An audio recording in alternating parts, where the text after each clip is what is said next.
If you love our podcast, then I suspect you will be super pleased to join us live. That's right, it's time for our annual No Small Endeavor Live Thanksgiving show.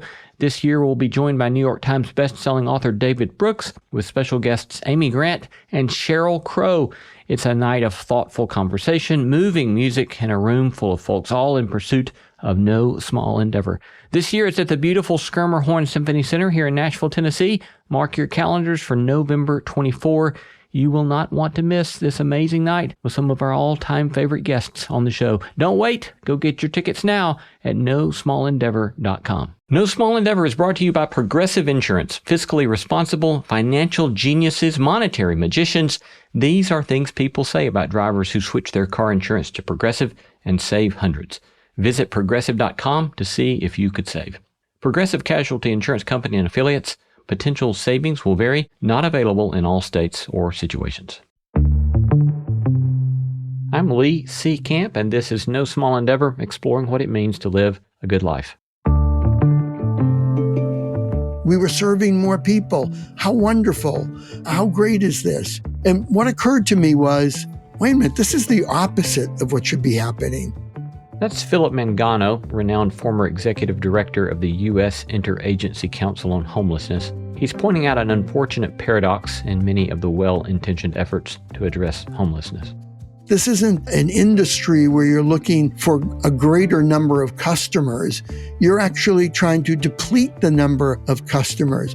Today, what might be better than more bread lines or soup kitchens, and why the surest, most proven solution to homelessness and all that it entails may also be the most obvious. They never ask for a pill or a program or a protocol. They ask for a place to live. All coming right up. I'm Lee C. Camp. This is No Small Endeavor, exploring what it means to live a good life. Our guest today is Philip F. Mangano, a leading advocate in the fight against homelessness in the U.S. Inspired by Robin Hood and St. Francis of Assisi, he wanted to do something about issues of poverty and homelessness. So he began volunteering at a breadline. Now he's renowned for his tenure as executive director of the U.S. Interagency Council on Homelessness from 2002 to 2009. He served under both President Bush and President Obama and has championed the Housing First approach, which has significantly influenced national homelessness policies. His work is characterized by a commitment to data-driven, collaborative strategies aimed at both preventing and ending homelessness. He's currently the CEO and president of the American Roundtable to Abolish Homelessness. Here's our conversation with Philip Mangano. Welcome. Glad to have you on our show. I'm so glad to be here with you, Lee. I appreciate it. Yeah, it's great to have you. I've been looking forward to the conversation with you. I wonder if before we start talking much about policy and the sorts of initiatives that you have spearheaded, if we could talk first about perhaps life experiences that contributed to you doing the work that you've done with your life. What is it that kind of, if you look back on significant moments in your life formation, what would be some of those that have formed you to do this kind of work? I would say the most formative one was in my youth, say 6 or 7 years old. Outside of my bedroom, there was a bookcase, and in that bookcase were the junior classics. And the very first book in the junior classics was Heroes. And the first story in that book was about King Arthur and the Knights of the Round Table and their exploits. And that just went in, has never come out. And I used to have dreams when I was a kid that someday Sir Lancelot would come to the window opposite my bed and ask me to be his squire. And I remember in my dreams, I was caught up in that. Could I go? Could I leave my family and go with Sir Lancelot? I always woke up before I had to make the ultimate decision there, but that's how focused it was. And then that led pretty quickly to the stories about Robin Hood. And of course, I became a major fan of Robin Hood. He was quite extraordinary. And of course, as a kid, having gone to Sunday school, heard the words of Jesus and kind of not understanding them fully, but knowing that He was concerned about the poor and the well-being of the poor.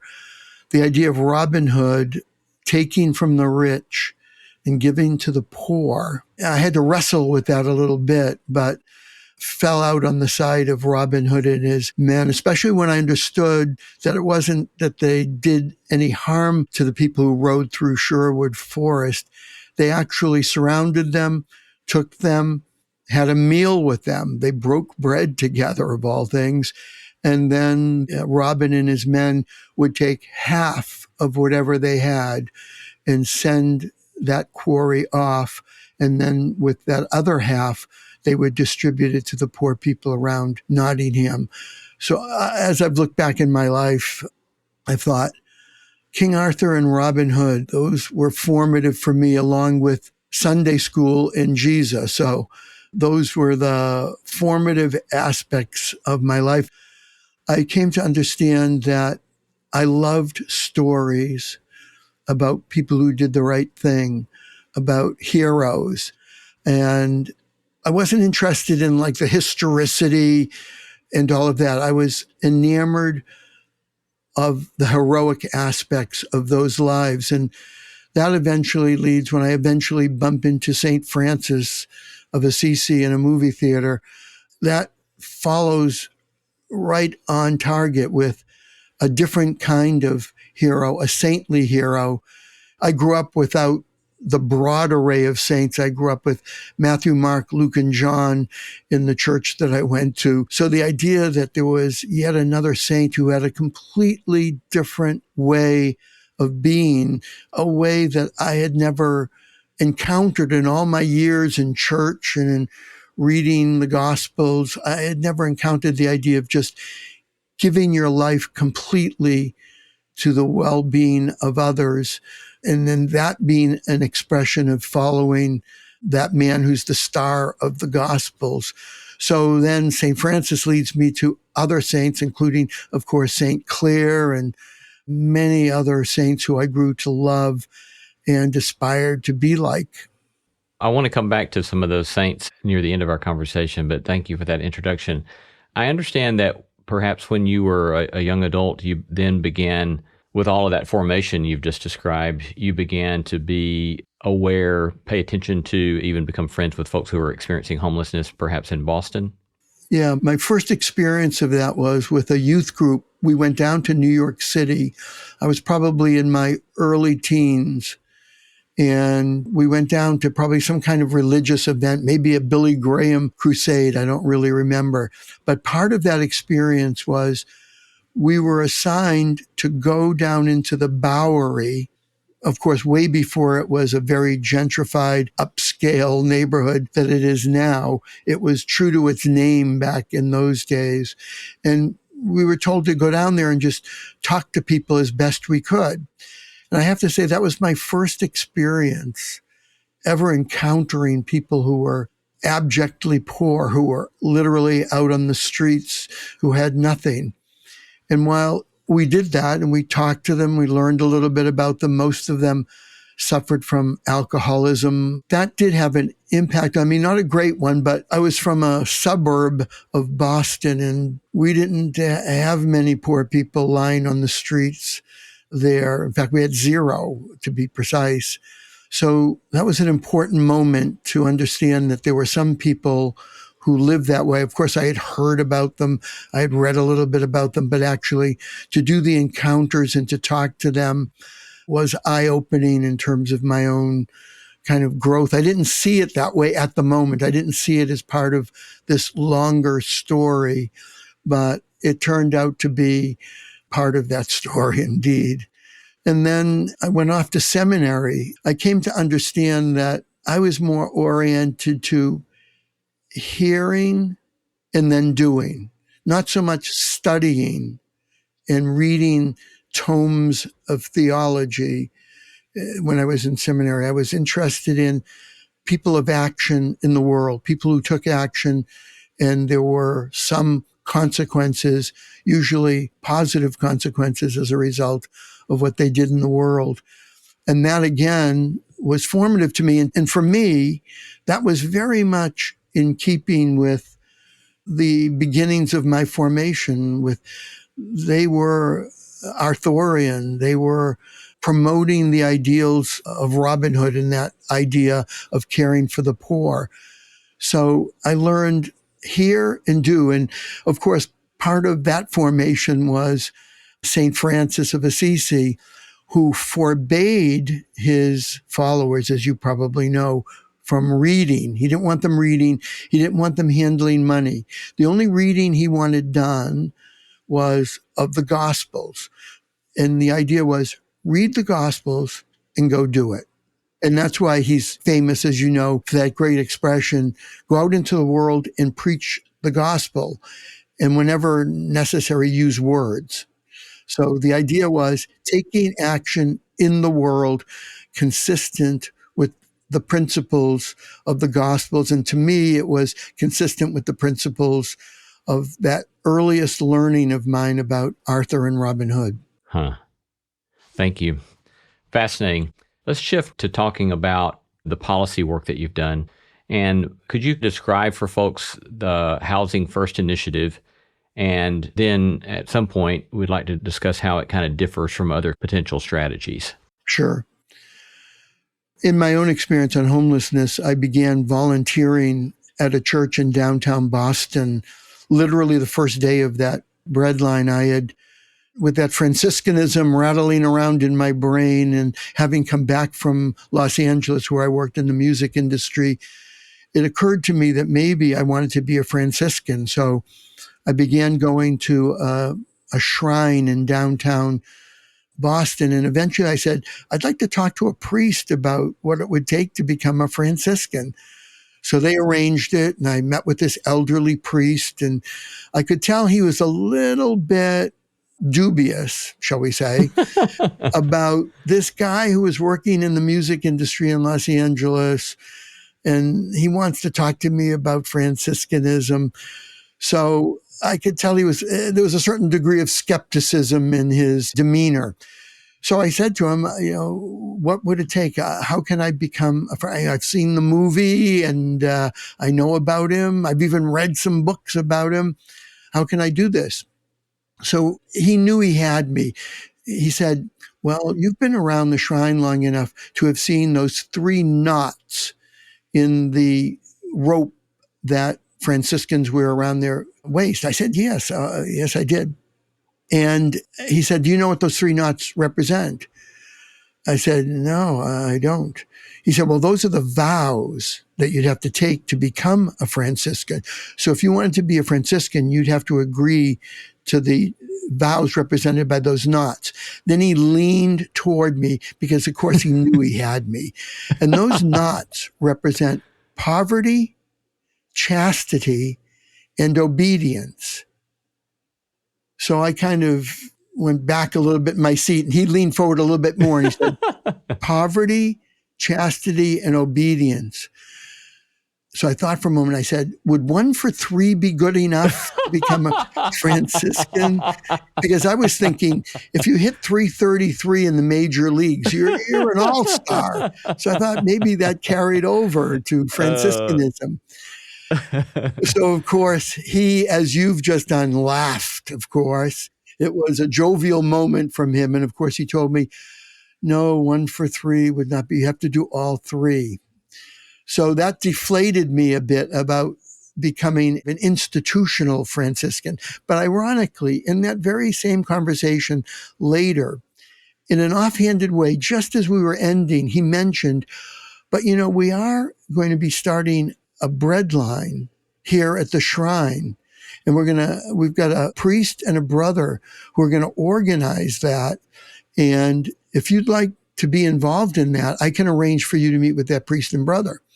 When he said that, I thought to myself, that's the other knot. That's my knot. Because exactly what I wanted to do was to be involved, as St. Francis had been involved, in the lives of the poor. So what could be better than to be offering what the poor need in the context of this great church in downtown Boston, and to meet the homeless people who are then on the streets of Boston. So I said, oh, I would very much like to pursue that. And indeed, that is what happened. I followed up on that. And literally the first day I was out in that bread line. And to get to your question, actually, I did this for several years. And in those several years, more and more people came to that bread line. And of course, initially it was great. We were serving more people. How wonderful. How great is this? And what occurred to me was, wait a minute, this is the opposite of what should be happening. We should be decreasing the number of people in the line. We don't want it to increase. This isn't an industry where you're looking for a greater number of customers. You're actually trying to deplete the number of customers. So the way we were looking at it, and I learned many homeless programs, in fact, the vast majority back at that time in the very early stages of responding to street homelessness in our country, they celebrated serving more people. Their boards celebrated serving more people. And I thought, there's something awry with that. And I studied a lot of history when I was in college. And I thought to some of my heroes, because again, they have to be heroes, in the abolitionist movement, people like William Lloyd Garrison or Charles Sumner or Sojourner Truth or Harriet Tubman or Frederick Douglass. Their effort was aimed at another social wrong, but their effort was to reduce the number of people who were in slavery. And their object was to completely eliminate slavery. So I took that abolitionist frame and I began thinking about homelessness out of that frame. And so it distressed me when our line got longer and longer. And that meant, what's the antidote to people being in this line? Well, the antidote would be that they had a place to live and they could have their own meal. They could determine what they wanted to eat in their own situation. So it's that abolitionist orientation and my heroes in abolitionism that taught me to go in the direction of wanting to diminish that line. And of course, you had to figure out what the antidote was, but it wasn't hard. People were homeless. So the antidote must be a place to live. And what also helped me at that time, Cornel West, and I had a number of conversations with him, and he very much appreciated the idea of a context for homelessness being abolitionism.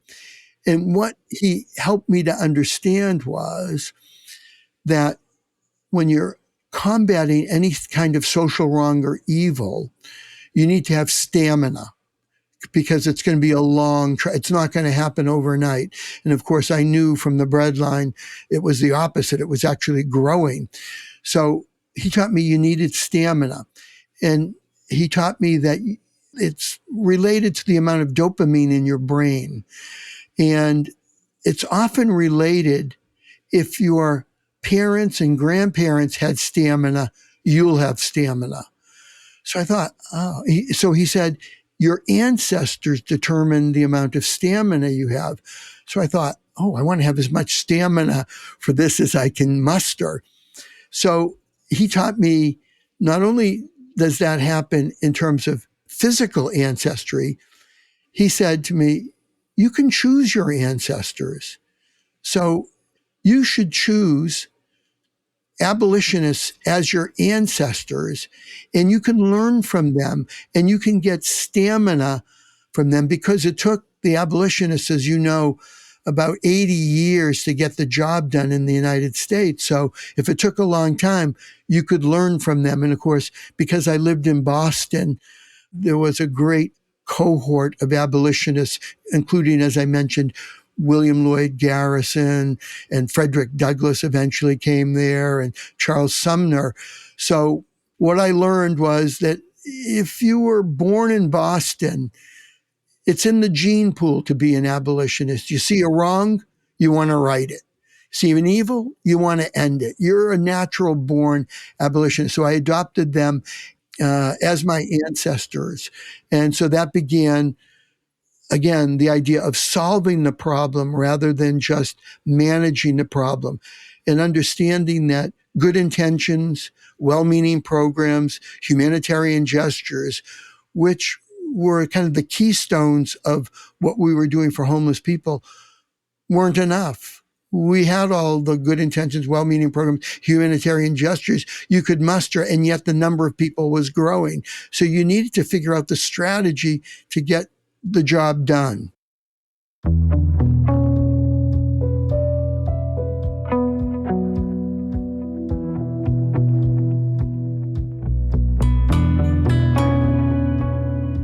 You're listening to No Small Endeavor and our conversation with Philip Mangano. I love hearing from you. Tell us what you're reading, who you're paying attention to, or send us feedback about today's episode. You can reach me at lee@nosmallendeavor.com. You can get show notes for this episode in your podcast app or wherever you listen. These notes include links to resources mentioned in this episode, as well as a PDF of my complete interview notes and a full transcript. We would be most appreciative if you'd go to your favorite podcast app and write up a glowing 5-star review of No Small Endeavor. Those reviews help extend the reach of the beauty, truth, and goodness we are seeking to sow in the world, and it's one way we find out what resonates with you, so we'd love to hear from you. Coming up, Philip and I discuss the important distinction between acts of mercy and acts of justice, plus his work under President Bush to develop a groundbreaking initiative that changed the way homelessness is addressed in the U.S.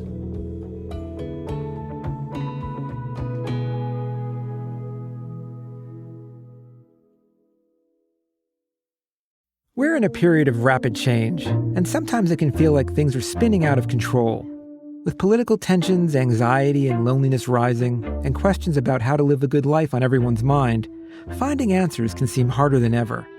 For millennia, spiritual thinkers have offered wisdom and tools to help people find their way in trying times. Advice that even a scientist like me, Dave DeSteno, is finding have a lot to offer. To join the conversation, look for How God Works wherever you listen to podcasts. The narrative that you're telling reminds me of an episode with Dorothy Day where she said something to the effect of, when she feeds people, people applaud her, but when she asks why people are hungry, they scoff. And that kind of fits up with the kind of classic distinction in Christian theology between acts of mercy and acts of justice, that both are indispensable for us as humans. Acts of mercy, meeting a concrete need of the person in front of us, and acts of justice, asking questions about systems and structures. Does that resonate then? Those kind of categories resonate with this kind of journey that you were on? Oh, absolutely. And when I got disillusioned about working on the breadline and only seeing more people, I wanted to invest my life in a different way to help resolve this wrong. That's what the abolitionists would have done. And of course, one of the things that you learn, the works of mercy are so much easier to do, and they're so much more fulfilling, because literally every day when I went home from the breadline, I felt great about it. When I made the change to what you've described as the acts oriented to justice, that was a far more frustrating set of activities, attempting to engage with public policy makers, to engage with the mayor, with legislators, with other people who wielded power, both elected and appointed. It was a completely different game, so to speak.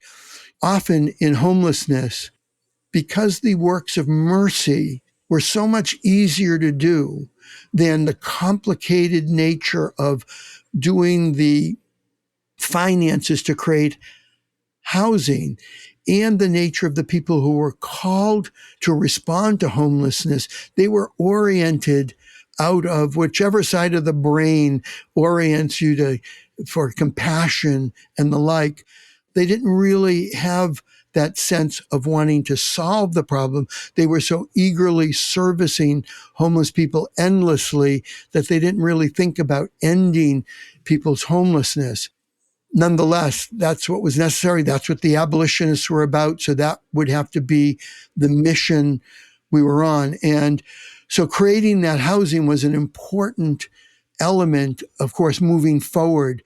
And for years, we struggled with creating that housing, often attempting to access housing through sympathetic landlords and the like, trying to get the legislature to orient some housing toward homeless people with very little success.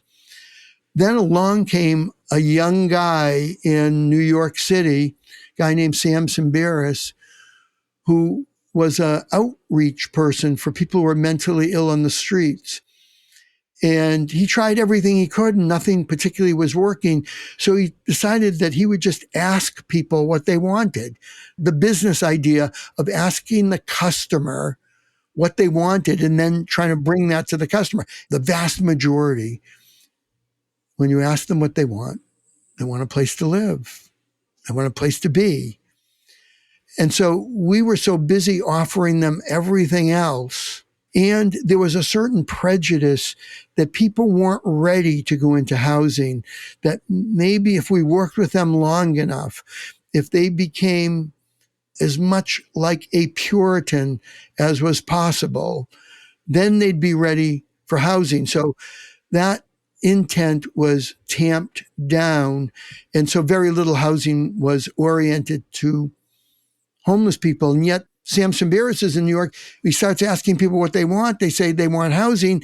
He took some money out of the program he had and probably out of his own bank account and started renting apartments and placing some of the people he was engaging on the street, some of the most vulnerable and disabled people on the streets of New York.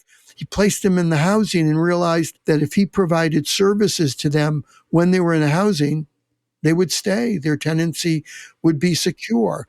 And that became known as Housing First. And that initiative, that idea, literally changed the equation on homelessness. We didn't have to service people endlessly. We could place them in housing and then offer the services that would support their tenancy. So I was in Washington at the time and I discovered this. I took it back to Washington and I made it federal policy. And we took a lot of bric-a-brats from conservatives on the one hand who felt like, wait a minute, you're giving housing to people and maybe they're using substances or they have untreated mental illness. What are you doing? You're wasting money. And other people criticized it, Christians, missions, the old school approaches to homelessness, criticized it, that the appropriate thing was when people were ready for, when they were quote unquote housing ready, that's when you would place them into housing, as opposed to immediately placing them into housing. And of course, what we learned was that the most important service that a homeless people needed, the most important therapeutic intervention that they needed, was to have their own place, to have a locked door, and to be living their life apart from homelessness, off the street, out of a shelter, out of an encampment, and in housing. That had a therapeutic impact in itself, which then, that stability and security allowed some of the other things that we wanted to do, providing mental health care, encouraging people to go into detox, helping people get jobs. All of those were much facilitated by that safety and security of the place to live. So you're working and developing this federal policy under the second Bush administration. And as I understand it, you're also doing a lot of data-driven business approach to this model. And as I understand it, you're also making the case that kind of return on investment, that it's a less costly approach than the approaches that we had been taking. Lee, I'm so proud of you. You've done your homework so well. Indeed. So when I was eventually appointed by President Bush to head up the United States Interagency Council, which was focused on homelessness, it had been dormant for 7 years. Literally, the day I was sworn in, they took me to the offices, quote unquote, the offices of the United States Interagency Council. They ushered me in. There were some rectangular tables against a wall. There were cardboard boxes under those tables. And basically they said, behold the Interagency Council. So I had no idea that in accepting that position, it was really the revivification of that council. So we started from ground zero. Looking back on it, I'm glad that was the case because we were able to approach the issue in a way that it hadn't been approached before. And every president has a management agenda. So I took to reading the president's management agenda as I was approaching going to Washington. And my brother-in-law said, you better just completely immerse yourself in the president's management agenda. It will serve you in the future. So I did. And what I learned was the president's management agenda had three key principles. It was like, 100-page document, but it had three major principles: that everything that we did would be data and research driven, that we would have a mission that we were attempting to accomplish, and that we would be results oriented. We would seek quantifiable, measurable, visible results. So I thought, well, that's an abolitionist mandate right there.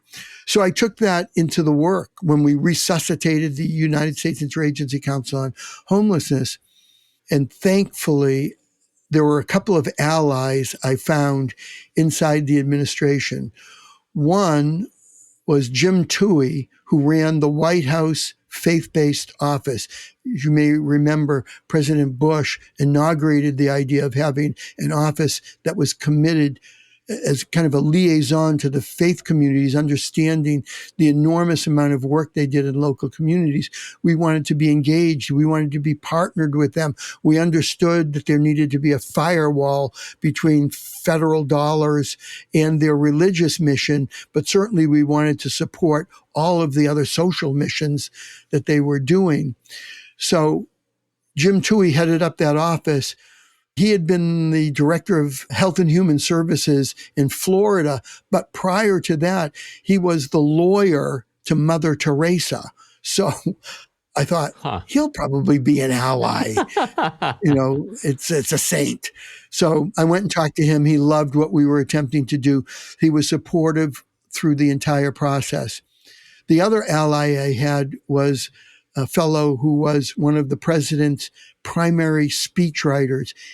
And remember, at that time, we were talking about the power of conservatism and conservative compassion in making certain that the government was involved in that. So he was an ally as well. And the important thing about those two gentlemen being allies of mine were that they were also special assistants to the president. So when the budget was being decided in its final stages, and you got down to the final dozen people in that room who were saying, that's in, that's out, we need more money here, we need more money there. This isn't the cabinet secretaries. These are trusted advisors to the president in terms of fiscal matters. Well, both Jim Toohey and my friend who was the speechwriter were both part of that smaller group. So they were always supportive of initiatives that I wanted to get done. So oftentimes, of course, among most of the people in that meeting, the homelessness stuff, is there anything you can really do about that issue? Why are we putting more money in it? Seems like the more money you put into it, the more homeless people there are. Well, I had a couple of people in that meeting as they were about to grab money from homelessness and put it to other things. They would say, no. That's very results oriented, that money. That money is all oriented to exactly what the president's management agenda is. So, of course, who could want to do something contrary to the president's management? You needed to be loyal, of course. So they preserved resources, and we established that Samaritan Initiative, which was specifically oriented to putting more money in the federal budget targeted to basically a housing first initiative to create more housing for homeless people.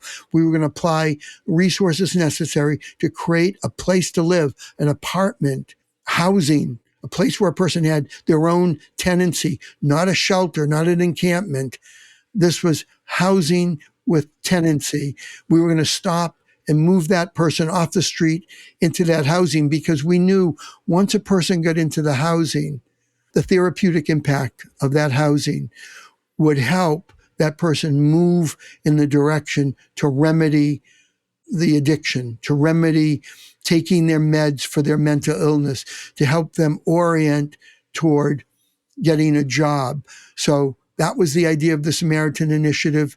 It moved through, we got the resources, and we began a process over those years to create housing in a housing first modality targeted to the most vulnerable and the most disabled, because that's what the orientation was.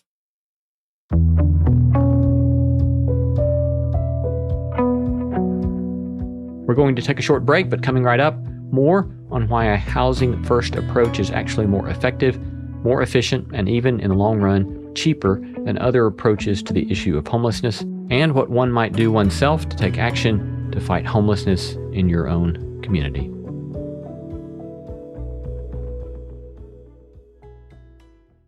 Hey there. Did you know that we have a newsletter? Just imagine if you could have one of your favorite ethics professors send you a list of things to reflect on, think about, practical actions with which to experiment, all on your way to sorting through what it might mean to live a good life. Well, that is the NSC Notebook.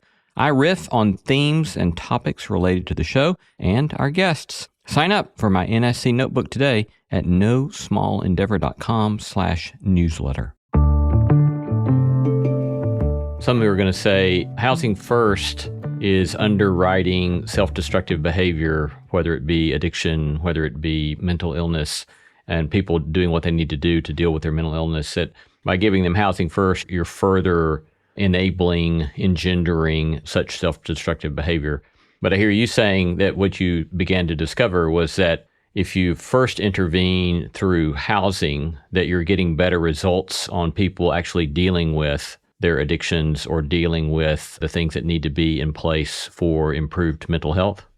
And to be clear, the nomenclature threw some people off. Housing first. They thought, you can take that person, put them in housing, and good luck. We'll see you later. Maybe we'll be back, maybe not.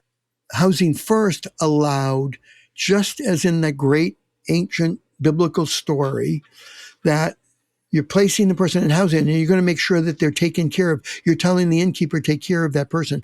Well, part of housing first is an array of customized services that support that person in their tenancy. We had already had a policy in this country called deinstitutionalization, the idea of moving people who are mentally ill out of the back wards of mental institutions and moving them into the community. Why? Because we all saw those horrific documentaries that were made by Frederick Wiseman and others, horrific and inhumane and fetid conditions that people were living in the back wards of hospitals. And John Kennedy, when he was president, signed an executive order that those people, we should create policies that move people out of those horrific conditions and into a place in the community. And we did. All over the country, whether it was Governor Dukakis, a liberal Democrat in Massachusetts, or Ronald Reagan, a conservative Republican in California. The idea was the ideal. It seemed like the best policy. Move people out of those horrific conditions. Find a rooming house, a lodging house, a YMCA room, a YWCA room. Place people with the new medications, the new psychotropic medications that have been developed that would help them normalize in those situations, and provide community services that would support people in taking those meds. So we did all across the country. And I can tell you, I've talked about this all over the world. All over the world, deinstitutionalization happened. And generally what happened was it was a three-legged stool. You needed the place to live, the psychotropic meds, and the community supports. In most places in the world, they provided the place to live, that YMCA or YWCA room. The psychotropic meds, they were loaded with meds when they went out the door of the back wards. But we provided no community services to support people taking those meds. So while they had the meds when they were placed, Now they're in their own place. And of course, for the first several weeks of their tenancy, they were fine. I don't need those meds. I'm fine.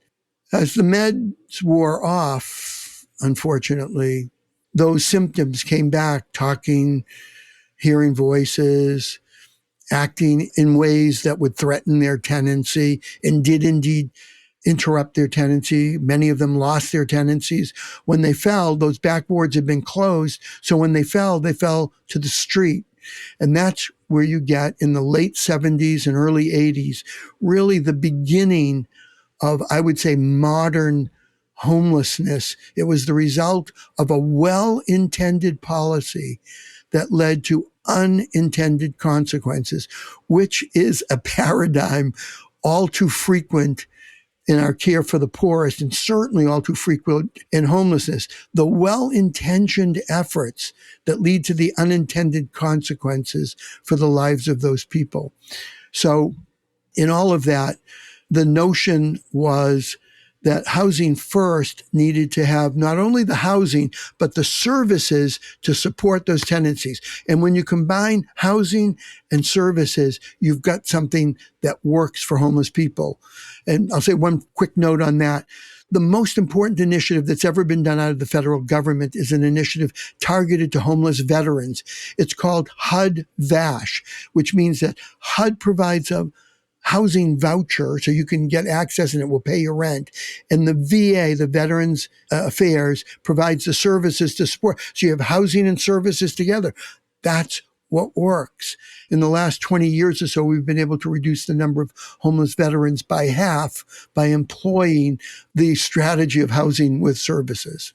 I imagine that the one thing that gives you some hope there is that the presumption that if you treat the population of homeless veterans as a sort of case study, then that could be extrapolated into other demographics in the United States. For your next career, maybe you can bring that theological frame that you have and do policy for homelessness, because that's precisely what it is. I had what I called my holy trinity when I was in Washington. Malcolm Gladwell, who wrote, among many other volumes, The Tipping Point, Jim Collins, who wrote Good to Great, and Clay Christensen at Harvard Business School, who wrote The Innovator's Dilemma. Each of these thought leaders, they were writing books, of course, for industry. Here's how you can make your corporation more dynamic. Here's how you can be more attuned. Here's how you can have your finger on the pulse of what works and what doesn't work. I had the good fortune of having each one of them, Jim and Clay, become part of creating a strategy out of Washington on the issue of homelessness. And of course, for Malcolm, the key text there was The Tipping Point. The idea that when you've got big social problems and only a modest amount of money, what do? Do you take that modest amount of money and spread it over the entire of the problem, thereby just giving a little bit of money all along, really only confirming a status quo that isn't working, so that the next year they'll want more money to do what, again, doesn't work. What Malcolm taught us through his 5 years of research on this, you take the modest amount of money and you concentrate it in the most difficult aspect of the problem. On the issue of homelessness, it was those experience what's known as chronic homelessness. They have a disability by virtue of mental health or addiction or physical disability, and they've been homeless for a year or more. Those people, are falling back into a long history of homelessness. No, what Malcolm taught was you invest those modest resources in results-oriented activities that made a difference in the life of the most difficult population. And in doing that, you create results, and you create it for the people society has given up on. The person on the street, when you looked at that person, you thought, whoa, I think a blanket and a bowl of soup is the best that we can do for that person. Instead, our initiative, the Samaritan, was to take that person, put them in housing, support them with the services that they needed. And when we did that, and we showed that it was possible to do that, that housing and services were the key, that would get the job done for homeless people, we attracted more investment for people who are experiencing chronic homelessness. And the hope, just as you indicated, Lee, the hope was that this would then become a template for other populations of homeless people. We still have that hope, especially when we look at the success that's been part of the HUD-VASH program, literally reducing veterans' homelessness in our country, people who served and find themselves on the street or encampments. We reduced that by half. Yeah, remarkable. As you think through these decades now that you've been working on it, and you think back to the advice from Cornel West about the importance of continuing to have the capacity to keep going, how have you maintained that? What have been key figures? We haven't gotten to talk much about Francis or other kind of figures that might have informed you, but what do you keep replaying? What do you keep nurturing your own sort of passion and soul with to kind of keep working towards? It's a high goal, obviously, to reach for abolition. And so what keeps you going towards that?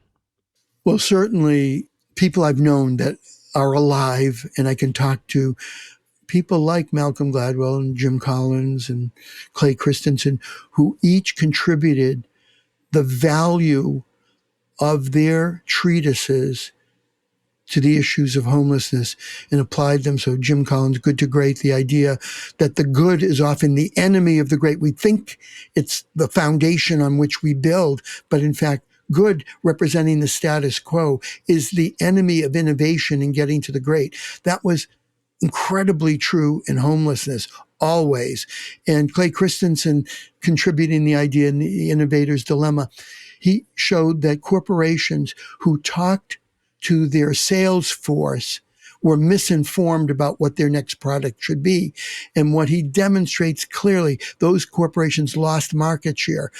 But corporations who maintained connection with their customers directly, those corporations devised the right products to increase market share. And what that means is simply you need to be talking to homeless people all the time to find out what they want. Then you need to deliver that product. And of course, what homeless people want. If you don't give them a list and you just ask them what they want, they never ask for a pill or a program or a protocol. They ask for a place to live. So if we pay attention to that, which is what Clay Christensen taught us, then we're going to be on the right track in terms of providing that housing. In the moment we have remaining, I can imagine some folks listening and saying, okay, tell me, if they have that sort of sense of calling to do something as you're calling us to do, what would be some simple, practical suggestions you'd give to folks to begin to do? I've often thought of the work that we've done on homelessness. It's simply taking the common sense of the future and appropriating it for the present. That's all it is. Because if you think of slavery, there were the abolitionists. They thought no one should own somebody else. This is absolutely wrong. The entire culture around them, both North and South, thought there was nothing terribly wrong with slavery. They didn't understand the moral implications. The abolitionists understood that we today, of course, would never countenance the notion that you could own somebody else. So they were able to tap into the common sense of the future and apply it in their own time. The suffragettes, they thought women should have the vote. Oh, what a radical notion that was. People opposed them all over. Men and women opposed that notion. And yet what they saw was the common sense of the future. We would never think now, of course women should have the vote. What would deter that? Well, they were able to appropriate that common sense that we have now and bring it to their own time and eventually rally the country to do the right thing. If you've got a King Arthur and a Robin Hood and William Lloyd Garrison and a Cornel West, it's all one story. It's just one story through one's life, and it's a good story. Been talking to Philip F. Mangano, former executive director of the U.S. Interagency Council on Homelessness, and currently the CEO and president of the American Roundtable to Abolish Homelessness. Phillips, thanks so much for your beautiful work in the world, and thank you for your time today. It's been a blessing to get to be with you. So kind of you to have me, Lee. I greatly appreciate it. And I thank you for doing all that homework that you did. Thanks so much.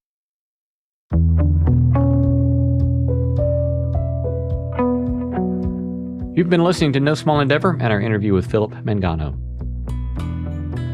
We gratefully acknowledge the support of Lilly Endowment Incorporated, a private philanthropic foundation supporting the causes of community development, education, and religion.